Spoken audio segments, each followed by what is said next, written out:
inviting our dignitaries on this auspicious occasion. I request Dr. S.S. Rao, Registrar, to give the welcome address. Honorable Chief Minister of Tamil Nadu, Dr. Edappadi K. Palaniswamy sir, respected Dr. Remibai J.P.R. Rama, Dr. Maria Jana Johnson, Chancellor Ma'am, Dr. Mary Johnson, President, Dr. Arun Kumar Bhadri, Director, IG Kalpaka, members of Board of Management, Vice Chancellor, Pro-Vice Chancellors, Directors, Control of Examinations, Deans, Faculty members, and my dear graduates. A very good morning to one and all. I take immense pleasure in welcoming you all to the 29th convocation of Satyabama Institute of Science and Technology. Satyabama was founded by Colonel Dr. JPR in the year 1988 and has completed 33 years of its journey in rendering the services to society by offering quality education, job-oriented training, research that is useful for the community development. Discipline, dedication, and determination are the core principles with which the institution has achieved so many awards, ranks, appreciations, and accolades. Today we have with us the Honorable Chief Minister of Tamil Nadu, Dr. Edappadi K. Palaniswamy sir, who has accepted our invitation and will be delivering the convocation address. Sir, a man of vision who has made Tamil Nadu as one of the top 5 investing destinations of India. Sir has revamped the school education system in Tamil Nadu, introduced cluster farming scheme which has benefited all the delta farmers, developed the transportation system in Tamil Nadu wherein we can see all the new fleet of buses, enacted the Real Estate Regulation and Development Act and Business Legislation Act which has created a favorable business climate in the state. Such policies and administration has made Tamil Nadu as the second highest state in India in Human Development Index. Creative and innovative ideas of the Honorable Chief Minister has made the state to achieve a gross enrollment ratio which is much higher than the average gross enrollment ratio of the country. Sir, we are delighted to know the 3 best principles you follow in leading this state of Tamil Nadu: peace, prosperity, and progress. We are highly honored with your presence, sir. On behalf of the Chancellor, President, and all the faculty members, we thank you for accepting our invitation and we most humbly welcome you to the 29th convocation of Satyabama Institute of Science and Technology. I also take pleasure in welcoming the guest of honor, Dr. Arun Kumar Bhadri, Distinguished Scientist and Director, Indira Gandhi Center for Atomic Research, Kalpaka.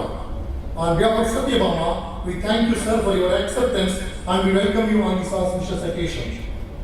I take this opportunity to welcome our Dr. Remibai J.P.R. Rama, who gives us a continuous inspiration and guidance to achieve greater heights. I welcome our Chancellor, Dr. Maria Jana Johnson, and our President, Dr. Mary Johnson, for accepting our invitation to preside over the 29th convocation of Satyabama Institute of Science and Technology. I also welcome Thiru Selur K. Raju sir, who is the Minister of Cooperation from the Government of Tamil Nadu, who has come here as a parent to witness his daughter receiving her doctorate degree. I also welcome the eminent members of Board of Management, Vice Chancellor, Pro-Vice Chancellors, Directors, Control of Examinations, Deans, Heads of the Departments, Faculty members, proud parents, PhD degree recipients, gold medalists, and our young graduates, press and media. I welcome one and all for the 29th convocation of Satyabama Institute of Science and Technology. Thank you. With the blessings of our founder Chancellor, Colonel Dr. JPR, and our beloved Dr. Remibai JPR, I am so happy to preside over the 29th convocation of Satyabama Institute of Science and Technology. Respected Chief Guest of the Day, Honorable Chief Minister of Tamil Nadu, Dr. Edappadi K. Palaniswamy sir.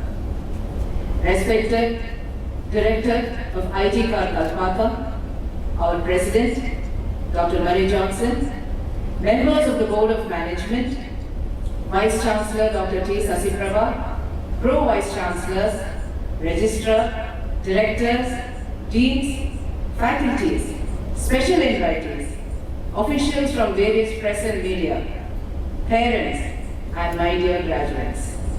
A very good morning to one and all of you. I am really pleased to be with you today on this very auspicious day. It is a great matter of pride and happiness that our Honorable Chief Minister is with us today. We consider ourselves very fortunate that we have a great leader and administrator like Sir with us today. Sir, you have given your valuable time to grace this occasion and bless our young graduates. We respect you for your distinct vision for our state, especially for the younger generation. Thank you so much, sir, on behalf of all of us. எங்களின் அன்பான முதல்வர், எங்களின் பாசமிகு தலைவர், எங்களின் பெருமைமிகு விவசாயி, முக்கியமாக எங்கள் மாணவர்களின் முதல்வர். நன்றி ஐயா. I extend my warmest congratulations to all the young and brilliant minds, the gold medalists and the candidates who are receiving their PhD research degrees today under various disciplines. Each of the graduate students is the ambassador of our university. You have earned your degree today, but your education has just begun. We wish you all enormous success in all your future careers, knowing that your success will mark the success of our institution. I strongly believe that you will all immensely contribute to the nation and the society. At this moment, I would like to quote my father, Colonel Dr. JPR. No matter what happens in your life, always face it with a smile. Nothing is permanent in this world. When your time comes, serve all equally with lot of respect, gratitude and humility. He is always blessing us from above. I offer my respects and congratulations to the proud parents who supported you throughout your entire journey in our campus. The best feeling in the world is to know that your parents are smiling because of you. Take care of your parents always. They are the most precious gift God has given you. My wholehearted gratitude and appreciation to the academic heart of our university. Yes, our faculties, the teaching, the non-teaching, and the leadership of our institution. They have all aided in shaping your education through the values and the career ahead. Their exemplary hard work and devotion is the bedrock in which our university is built. Always honor your teachers. Dear graduates, go confidently in the direction of your dreams. Train your mind to see the good in everything you see. Positivity is the choice, but the happiness of your life depends on the quality of your thoughts. Always remember, you are braver than you believe, stronger than you seem, and smarter than you think. Go into the world well, but always do good in this world. Go. What happens yesterday is just gone. Tomorrow is just another day. If you get tired, learn to rest, but never quit. The greatest gift of the graduates today, what you earned throughout your life in this university are your friends. Never forget them. Friends, they never say goodbye to you in your life. They are the sunshine of your life. At this moment, I wish each one of the graduating students all the very best. When your tomorrow comes, accept the fact that you will always keep learning and learning in your life. Continue the education process in your life. I have each one of you in my heart. Wishing you all a lot of happiness, peace and good health. Always be proud of yourself. And all the progress in your life is all because of your hard work. உன்னை அறிந்தால் நீ உன்னை அறிந்தால் உலகத்தில் போராடலாம், உயர்ந்தாலும் தாழ்ந்தாலும் தலை வணங்காமல் நீ வாழலாம். Stay united, our country, our pride. Jai Hind. K.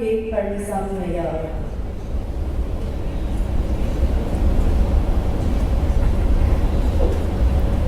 அனைவருக்கும் வணக்கம். மாண்புமிகு முதலமைச்சர் திரு எடப்பாடி கே. பழனிசாமி அவர்களின் நல்லாட்சியில் நம் தாய் தமிழ்நாடு பள்ளி கல்வி, உயர்கல்வி, முதுகலை கல்வி, தொழிற்கல்வி, மருத்துவ கல்வி என கல்வியின் அத்தனை வகையிலும் எல்லா மாநிலங்களுக்கும் முன்னோடியாக திகழ்கிறது. அமைச்சராக, பாராளுமன்ற உறுப்பினராக, 4 முறை சட்டமன்ற உறுப்பினராக அவர் கண்ட அனுபவங்கள் அவரின் அயராத உழைப்போடு சேர்ந்து பல நலத்திட்டங்களை நமக்கு அளித்து கொடுத்தன. 25 ஆண்டு தமிழக அரசு வரலாற்றிலேயே இல்லாதபடி 2வது உலக முதலீட்டாளர்கள் மாநாட்டை 2019ஆம் ஆண்டு ஜனவரி மாதம் தலைமையேற்றி நடத்திய நமது முதல்வர் 3,431 கோடி ரூபாய் அளவிற்கான முதலீட்டை ஈர்த்து அதன் மூலம் தமிழக இளைஞர்களுக்கு வேலை வாய்ப்புகளை ஏற்படுத்தினார். அவரது தலைமையில் கல்வி தொடர்பான அனைத்து தகவல்களையும் தெரிந்து கொண்டு மாணவர்கள் பயன்பெற அரசு சார்பில் கல்வி தொலைக்காட்சி தொடங்கப்பட்டுள்ளது. மேலும் நீர்நிலைகளை பாதுகாக்க குடிமராமத்து திட்டம், 11 மாவட்டங்களில் புதிய அரசு மருத்துவக் கல்லூரிகள், நிர்வாக வசதிக்காக 5 புதிய மாவட்டங்கள் உருவாக்கப்பட்டன. பெண்கள் பாதுகாப்புக்காக அம்மா ஊர்காவல், ஒருமுறை பயன்படுத்தக்கூடிய நெகிழியை தடை செய்து அதனை நடைமுறைப்படுத்தியது. பள்ளி மாணவ மாணவிகள் தொழில்நுட்பங்களை கற்றுக்கொள்வதற்கு இலவச மடிக்கணினி வழங்குதல் மற்றும் இலவச மிதிவண்டி வழங்குதல் என சொல்லிக்கொண்டே போகலாம் அவரின் சாதனைகளை நீண்ட பட்டியலாக. இந்த பல்துறை வித்தகர் எமது சத்யபாமா நிகழ்நிலை பல்கலைக்கழகத்தின் பட்டமளிப்பு விழா நாயகராக பங்கேற்பதில் நாங்கள் மிகவும் பெருமை அடைகிறோம்.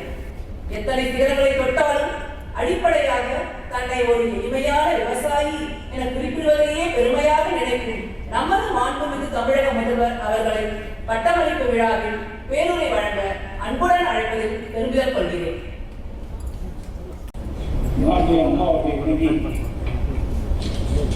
தமிழ்நாட்டில் உள்ள சிறந்த பல்கலைக்கழகங்களில் ஒன்றான சத்யபாமா நிகழ்நிலை பல்கலைக்கழகத்தில் 29வது பட்டமளிப்பு விழாவில் கலந்து கொள்வதில் நான் மற்றற்ற மகிழ்ச்சி அடைகின்றேன்.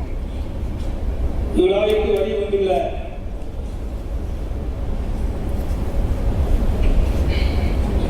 நிறுவனத்தின் வேந்தர் டாக்டர் மரிய ஜீனா ஜான்சன் அவர்களே, சிறப்பு விருந்தினர் டாக்டர் மரிய ஜான்சன் அவர்களே, துணைவேந்தர் டாக்டர் சசி பிரபா அவர்களே, கல்பாக்கம் இந்திரா காந்தி அணு ஆராய்ச்சி மைய இயக்குனர் டாக்டர் அருண்குமார் மாதிரி அவர்களே, பதிவாளர் டாக்டர் ராவ் அவர்களே, பேராசிரியர் மற்றும் ஆசிரியர் அவர்களே, நாளைய உலகில் பல்வேறு துறைகள் சாதிக்க பிறந்த மாணவ செல்வங்களே, மாணவ செல்வங்களை ஈண்டெடுத்த பெற்றோர்களே, பத்திரிகை துறை மற்றும் ஊடகத்துறை நண்பர்களே, உங்கள் அனைவருக்கும் முதற்கன் எனது வணக்கத்தையும் வாழ்த்துக்களை தெரிவித்துள்ளேன்.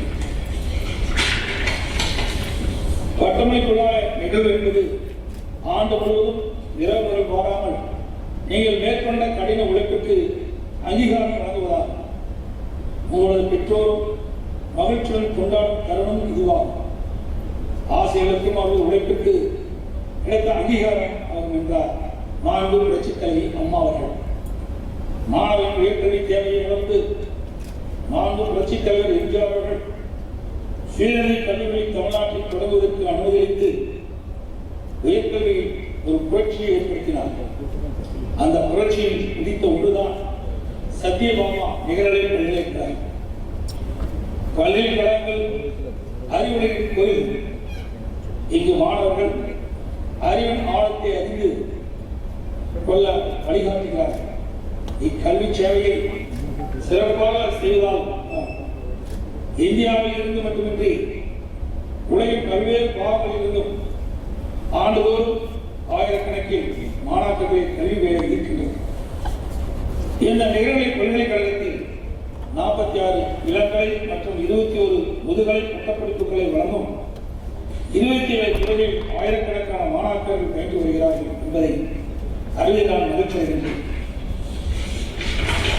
சத்யபாமா அறிவியல் மற்றும் தொழில்நுட்ப நிறுவனத்தின் நிறுவனர் அறிஞர் டாக்டர் ஜேபிஆர் அவர்கள் சட்ட மேலாளர் உறுப்பினராகவும் சென்னை குடிநீர் வடிகால் வாரியத்தின் தலைவராகவும் மக்களுக்காக பணியாற்றுவது என்பது இங்கே குறிப்பிட்டு சொல்ல விரும்புகிறேன். ஜேபிஆர் அவர்கள் தான் ஆரம்பித்த கல்வி நிறுவனத்திற்கு தன்னை ஆளாக்கிய தலைவரின் தாயார் பேரான சத்யபாமா என்ற பெயர் சூட்டியது அவர் மாண்பு புரட்சித் தலைவர் அவர்கள் மேல் கொண்டுள்ள விசுவாசத்தை தெளிவாக காட்டுகிறது.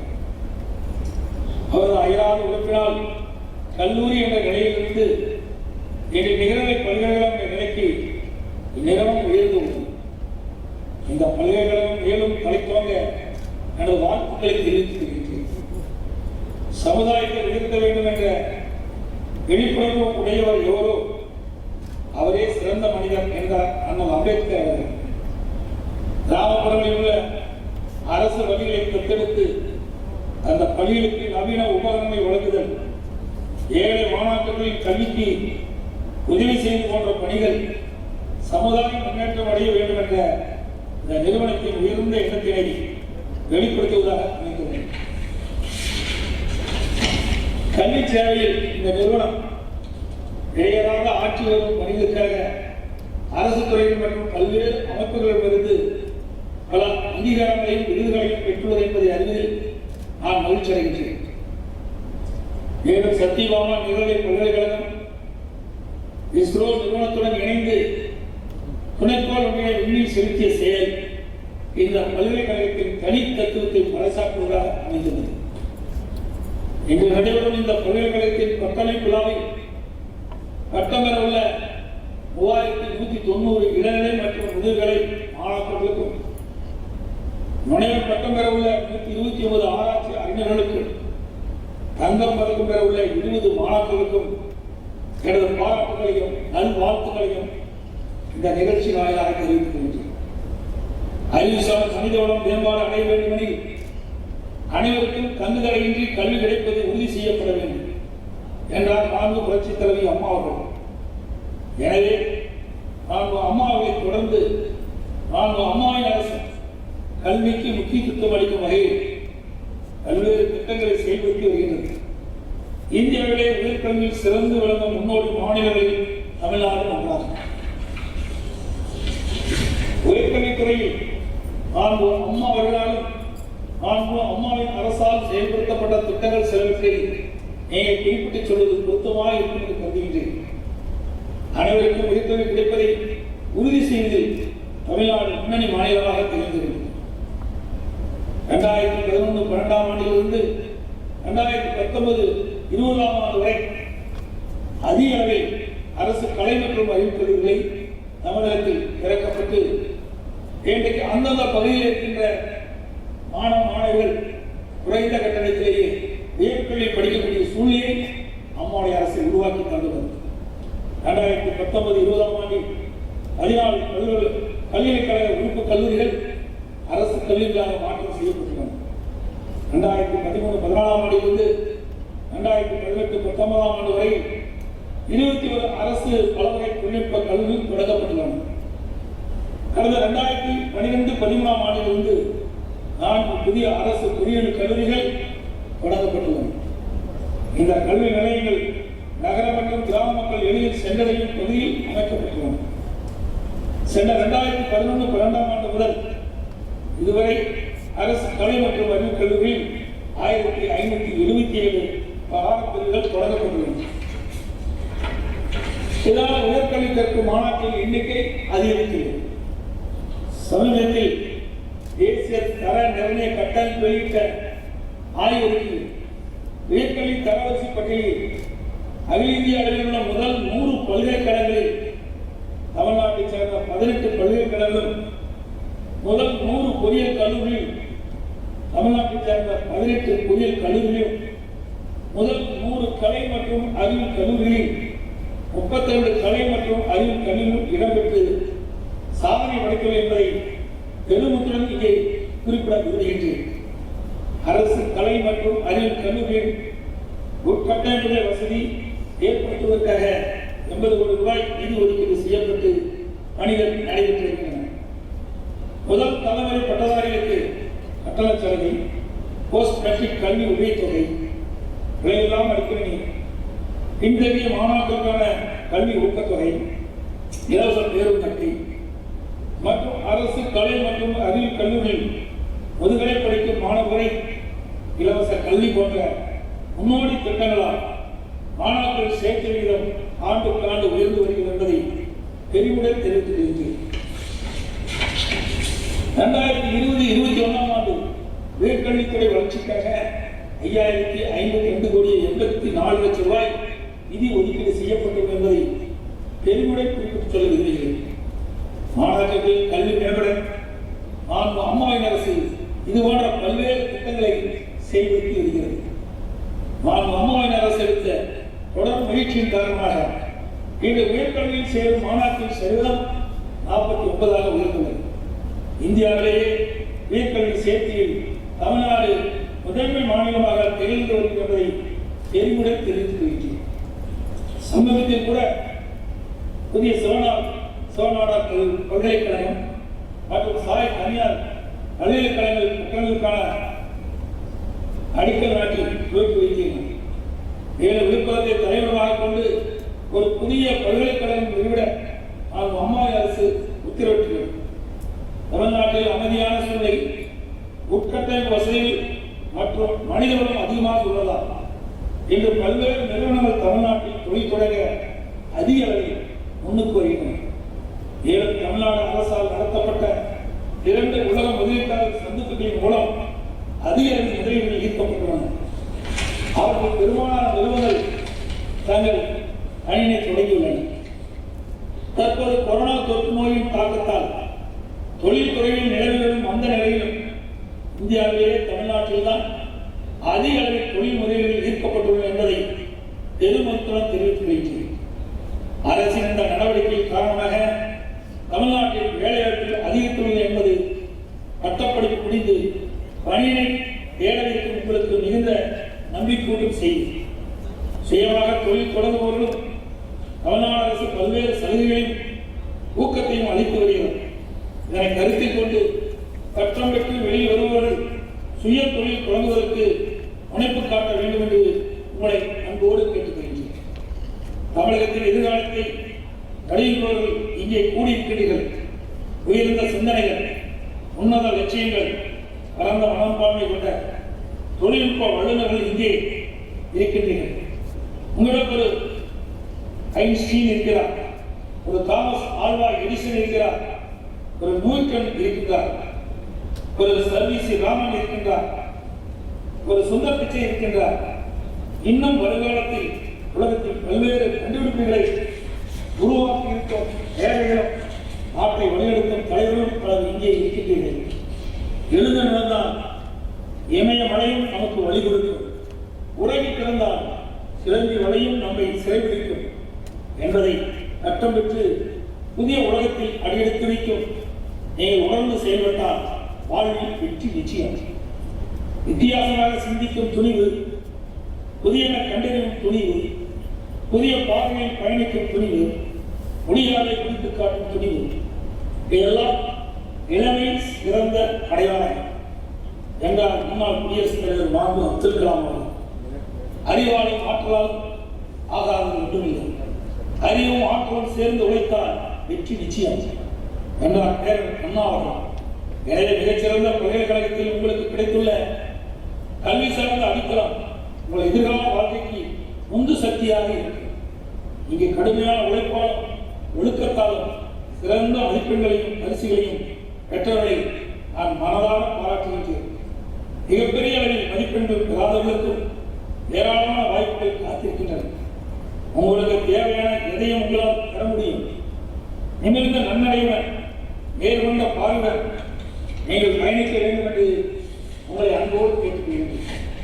இப்பல்கலைக்கழகத்தில் பேராசிரியர்களையும் ஆசிரியர்களையும் ஆசிரியர் அல்லாத பணியாளர்களையும் வளர்ச்சிக்கு துணையாகின்ற பெருந்தகையாளர்களையும் நான் வாழ்த்துகின்றேன்.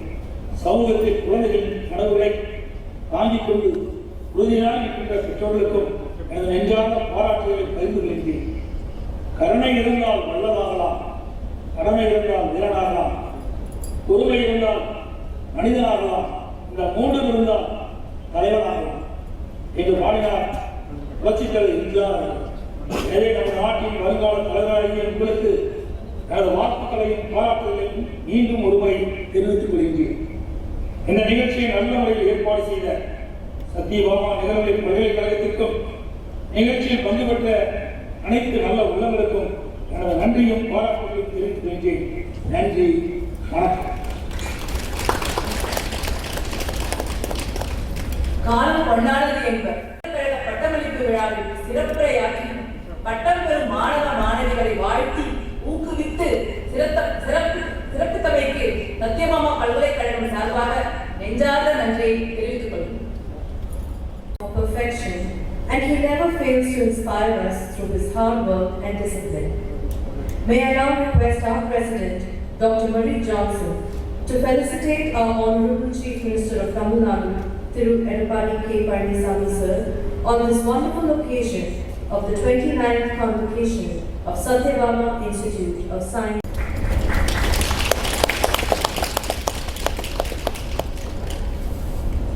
Thank you, sir.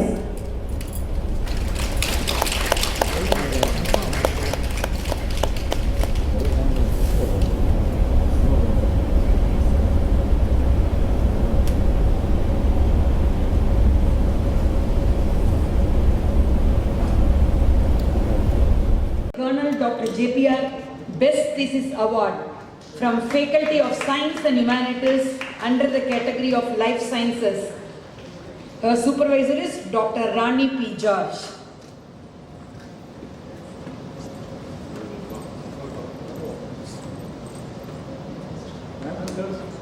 Ms. Soumya from Faculty of Electronics Engineering.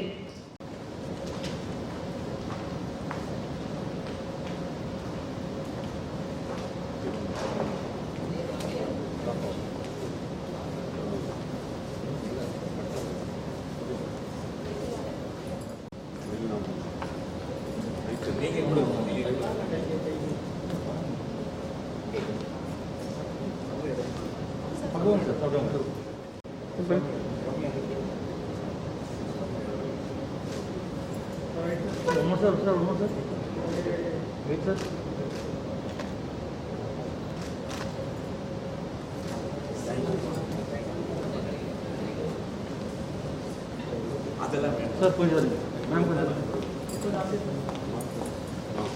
Sir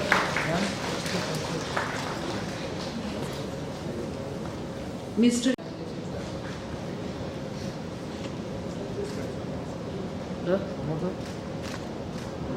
Ms. E.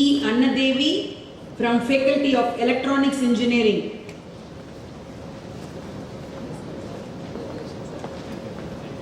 Ms. Suji Helen from Faculty of Computer Science and Engineering.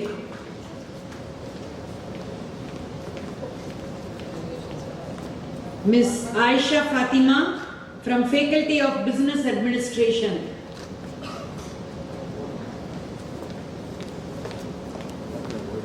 Mr. J. Aravind Kumar from Faculty of Chemical Engineering. Mr. J. Albert Mayan from Faculty of Computer Science and Engineering.